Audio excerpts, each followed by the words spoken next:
ঈদে দেশের বিভিন্ন কারাগারে বন্দীদের জন্য নেওয়া হয়েছে বিশেষ আয়োজন।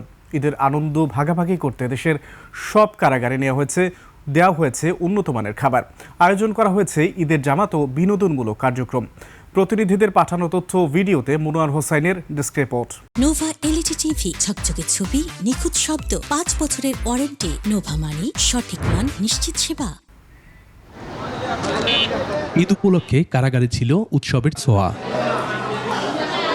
কেরানীগঞ্জ, কাশিমপুর ছাড়াও জেলা কারাগারগুলোতে অনুষ্ঠিত হয় ঈদ জামাত।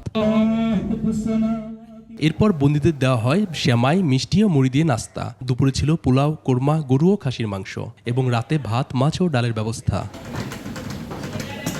বন্দীদের জন্য ছিল স্বজনদের সঙ্গে দেখা করার সুযোগ। তবে অন্য কারাগারের বাইরে থেকে খাবার দেওয়ার ব্যবস্থা থাকলেও কেরানীগঞ্জে ছিল বিধিনিষেধ। কি খাইলো না, এখানে সেটাও শোনার জন্য আলছি, দেখারও জন্য আলছি, ফ্যামিলি শুদ্ধে আলছি, আমরা দেখবো। তারা ভালো ব্যবহারই করছে, আমাদের জন্য শরবত দিছে, বসার জায়গা দিছে, ফুল দিছে। এর লাইফ 43 বছর বয়স, এতদিনের মধ্যে এই জীবনের প্রথম হাজবেন্ডকে ছাড়া ঈদ করতেছে।